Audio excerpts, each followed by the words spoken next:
Greetings from South Korea. I am Arirang News AI anchor. Here is the news-making headlines today. The cabinet on Tuesday approved a bill to amend the Criminal Procedure Act, which strips prosecutors of their direct investigative powers. Speaking at a cabinet meeting on Tuesday, President Lee Jae-myung argued that prosecutors have long exercised excessive authority, from investigations to indictments, allowing them in some cases to cover up wrongdoing or unfairly target individuals.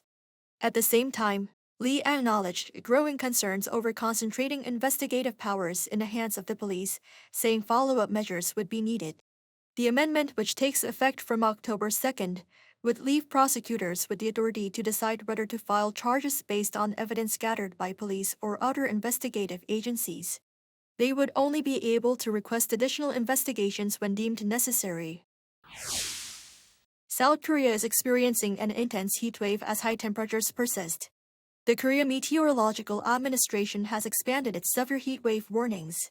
As of 11 a.m. on Tuesday, they were in effect for Seoul as well as Goyang and Ansong in Gyeonggi-do Province, Jeonju in Jeollabuk-do Province, and Gwangju and much of Jeollanam-do Province. Temperatures in the regions climbed to 37.9 degrees Celsius in Yeoju and Jeonju, 37.7 in Suncheon, 37.3 in Ansong and Gukseong, and 36.7 in Gwangju. Seoul reached 38 degrees Celsius, leaving the area under the nation's highest level severe heat wave warning for the first time on record this year. Consumer price inflation has dropped back to the 2% range for the first time in 3 months. According to the Ministry of Data and Statistics on Tuesday, the consumer price index, which had stayed in the 3% range in May and June, slowed to 2.8% year-on-year in July.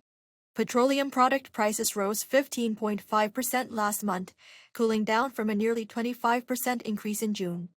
Officials said that this slowing down was driven by falling global oil prices and the government's continued implementation of the oil price cap policy.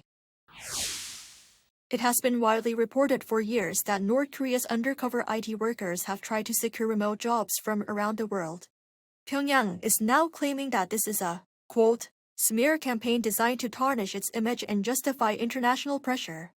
In a statement released through state media on Tuesday, Pyongyang's foreign ministry dismissed a joint security advisory issued last week by 11 countries under the Multilateral Sanctions Monitoring Team, or MSMT.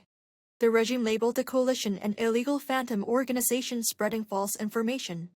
The MSMT advisory, backed by South Korea, the U.S., and Japan, states that North Korea relies on a global network of skilled IT workers using forged documents, third-party proxies, and increasingly sophisticated tools like artificial intelligence to conceal their activities. A commercial tanker navigating the Strait of Hormuz has reported being hit by an unknown projectile, pushing tensions between the United States and Iran to a new high. While it remains unclear who carried out the attack, a senior Iranian military advisor issued a blunt warning, stating Tehran will no longer tolerate the ongoing U.S. naval blockade of its ports.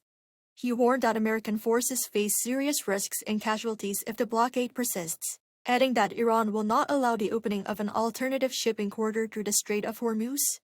The developments come as U.S. President Donald Trump warned that Tehran has one last chance to reach a deal. He recently called off planned military strikes following what he described as progress in negotiations. Iran, however, denied that it was negotiating with Washington. That is all from me today. Thank you for watching.